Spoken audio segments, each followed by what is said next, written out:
4 फरवरी को सुबह 10 बजे से लेकर 12 बजे तक जो कृषि पर्यवेक्षक की प्रतियोगी परीक्षा है उसके लिए आपको अग्रिम बधाई एवं शुभकामनाएं।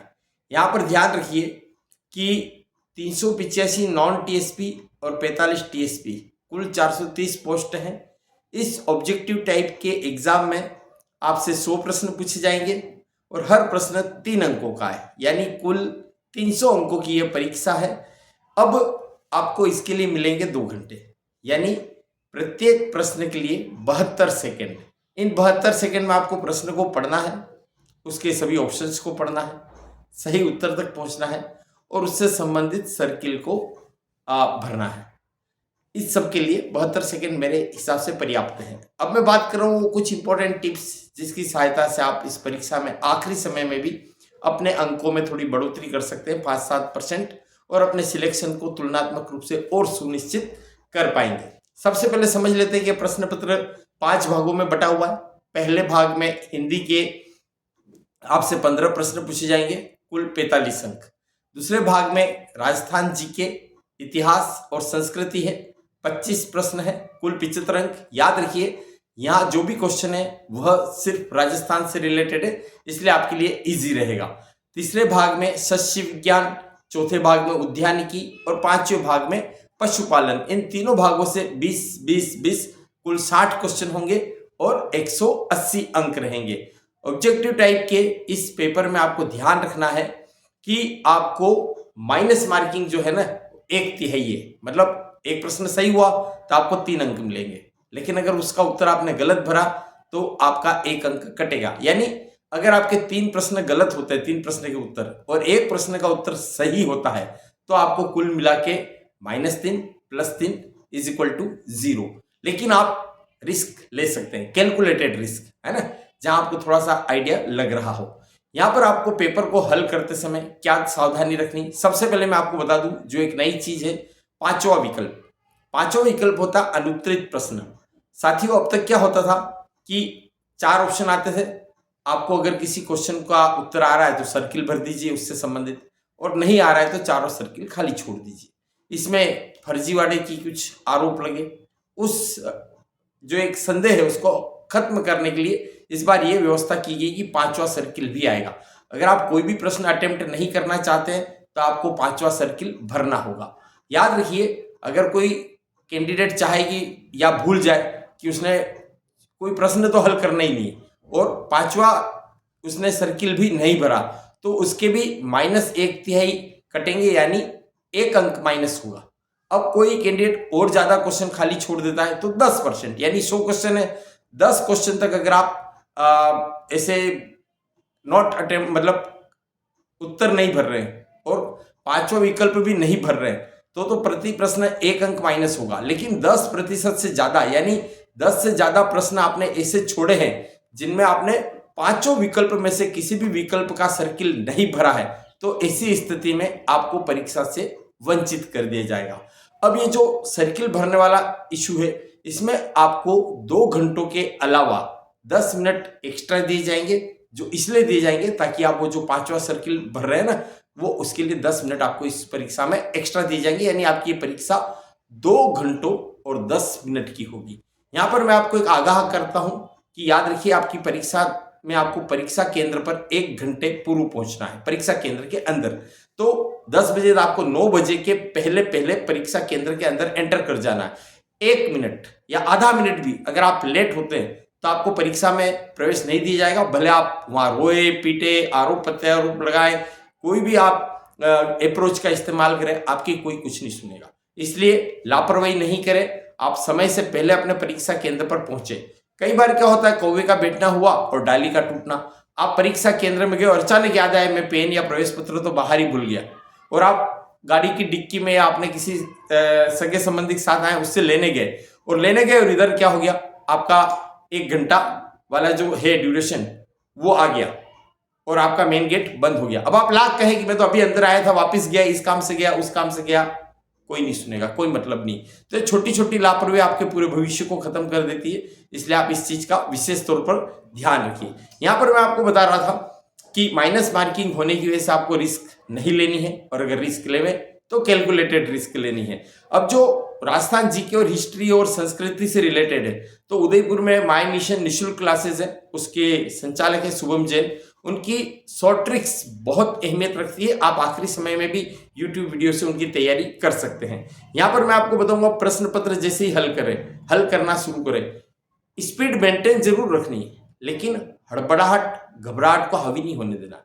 जल्दबाजी में क्या होता है, कई प्रश्नों के उत्तर हमको आ रहे होते हैं और हम उस समय थोड़ा सा कंफ्यूज हो जाते हैं जल्दबाजी में, और आते हुए भी उन प्रश्न के सही उत्तर की बजाय हम गलत वाला सर्किल भर देते हैं। तो इस चीज को विशेष तौर पर ध्यान रखना है। स्पीड इसलिए मेंटेन करनी है कि अगर मान लो शुरू में 9 दिन चले अढ़ाई कोस, आप धीमे धीमे हल करेंगे, बाद में समय कम रहेगा और फिर आप जल्दी जल्दी हल करने जाएंगे तो वहां भी गड़बड़ी हो जाएगी, तो उससे भी आपको बचना है। वैसे मैं आपको बता दूं, चूंकि आपको कोई रीजनिंग वगैरह तो है नहीं, सिंपल सा राजस्थान जीके है, तो आपके लिए 2 घंटे पर्याप्त समय रहेगा, ऐसा कोई इशू है नहीं। यहाँ पर एक सबसे अहम जो बात आपको बता रहा हूं उसमें ध्यान रखिएगा कि आपको जो प्रश्न का जो हल करते जा रहे हैं संबंधित सर्किल तुरंत भरे। जैसे आपने क्वेश्चन पढ़े, आपको लगा कि मेरा तो 7वां प्रश्न ऐसा है जो मुझे इसका ऑप्शन भरना है, शुरुआत के 6 नहीं आ रहे, कोई बात नहीं, नहीं आ रहे, तो 7वें प्रश्न में जब आपने फाइनली कर लिया कि इसका आंसर ये है, तो उससे संबंधित सर्किल तुरंत भर दीजिए। होता क्या है, स्टूडेंट सोचते हैं कि हम तो सब टिक कर लेंगे और बाद में हम इकट्ठे एक साथ सर्किल भरेंगे, वो बेवकूफी होती है। आपने चौथे क्वेश्चन के लिए 5वां सर्किल भर दिया गलती से, ठीक है नहीं, 5वें का 6ठा भरेंगे, 6ठे का 7वां भरेंगे, पूरी सीरीज का सत्यानाश हो जाएगा। इस तरह की गलती बिल्कुल भी नहीं करें। यहां पर मैं आपको बता रहा हूं कि आप एग्जाम लल्ला लोरी के लिए तो दे नहीं रहे, है ना, सिलेक्ट होने के लिए दे रहे हैं, तो पिछली कट ऑफ आपकी कैटेगरी की जो भी है उससे 10% एक्स्ट्रा का टारगेट रख करके चलिए। आपका जो सब्जेक्ट है ना, ये जो अपन बात कर रहे हैं सस्य विज्ञान, उद्यानिकी और पशुपालन, इसमें काफी सारी जो लैंग्वेज है आपने जो रूटीन में क्लासरूम में पढ़ी होगी, कोचिंग क्लासेस में पढ़ी होगी, उसमें इंग्लिश टर्मिनोलॉजी ज्यादा पढ़ी होगी। तो कई बार क्या होगा कि इसके जो हिंदी के जो शब्द है ना, वो हो सकता है आपको तुरंत पकड़ में नहीं आवे, तो किसी भी तरह का कंफ्यूज होने पर इंग्लिश वर्जन ही माननी होगा। जहां आपको थोड़ा सा भी लग रहा है कि शब्द थोड़ा सा अटपटा सा है, नया सा, हमको खबर नहीं पड़ रही, तो आप उस प्रश्न का इंग्लिश वर्जन जरूर पढ़िए। ये मेरे ख्याल से आपके लिए बहुत अच्छी सलाह साबित होगी। यहाँ पर ध्यान रखिएगा कि कई सारी बातें होती है, कई तरह के जो दिमाग में बातें होती है कि हम करंट कहाँ तक का पढ़े, करंट क्यों पढ़े। तो अगर आप सिलेबस देखेंगे उसमें प्रत्यक्ष रूप से कहीं पर भी करंट नहीं, कहीं पर भी नहीं लिखा हुआ है कि आपको समसामयिक पढ़ना है। अब ऐसे में कई बच्चे सोचेंगे हम क्यों पढ़े समसामयिक, लेकिन याद रखिए कि आप जब राजस्थान जीके का सिलेबस देखेंगे ना, तो उसमें साहित्यकार है, खेल खिलाड़ी है, इस तरह की भी सिलेबस में है। अब जाहिर है उसमें कोई पुराने बाप दादों के समय का तो पूछेंगे नहीं, लेटेस्ट ही पूछेंगे ना।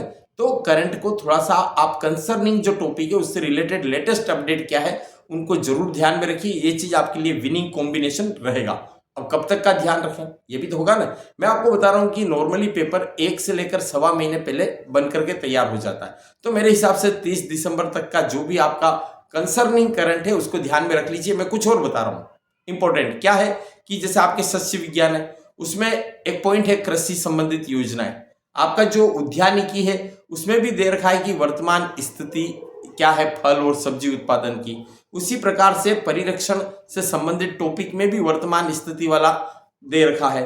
पशुपालन में तो आप समझ सकते हैं कि जो भी उनकी कैलकुलेशन से जो उनके रोग है वो भी सब उनमें वर्तमान स्थितियां काफी मैटर करती है।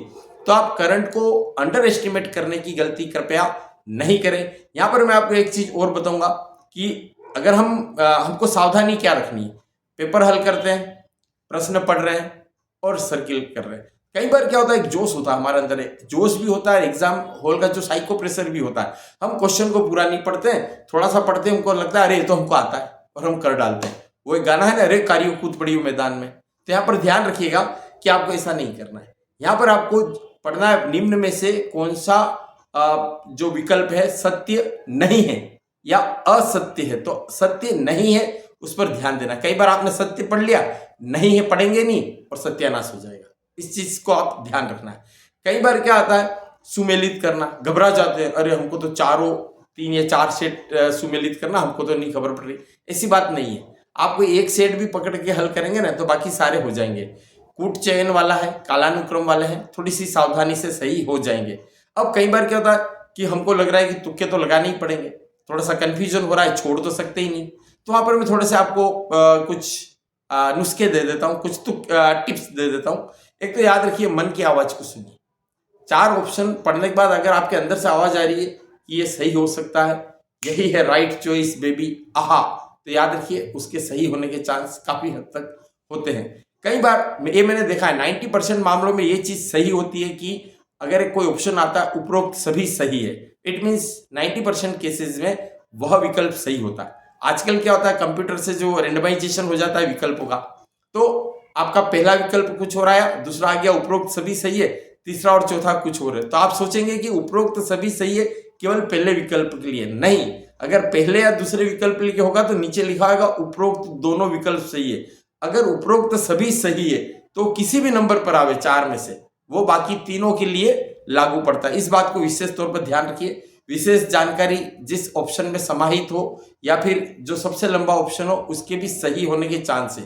याद रखिए ये सिर्फ तुक्के हैं, अंदाज है। आपको जो आ रहा है वो तो अल्टीमेट है। अगर आप कंफर्म है कि जो सही है तो आप पहले उसी को करिए। जहां आप रिस्क लेना चाह रहे हैं, जहां आपको उत्तर नहीं पता चल रहा और आप अंदाज से पहुंचना चाह रहे हैं, मैं वहां के लिए तुक्के आपको बता रहा हूं। यहां पर याद रखिए कि आपको परीक्षा के पहले भरपूर नींद लेनी। अब भरपूर नींद मतलब ये नहीं कि कुंभकर्ण की तरह पड़े रहे, मतलब आपको प्रॉपर जितनी नींद होनी चाहिए उतनी आप लीजिए। स्वास्थ्य का ध्यान रखिए, अभी मौसम बदल रहा है, ऐसे में बीमार होने के चांस ज्यादा है। तनाव वगैरह में बिल्कुल भी नहीं रहिए, क्योंकि आते जाते कहीं एक्सीडेंट से ऐसी कोई परिस्थिति नहीं हो जाए एग्जाम फोबिया के चक्कर में। और मॉक टेस्ट देते रहिए। अगर आपको किसी भी तरह की कोई प्रॉब्लम है तो आप माय मिशन के संचालक शुभम जैन से निःशुल्क मार्गदर्शन प्राप्त कर सकते हैं।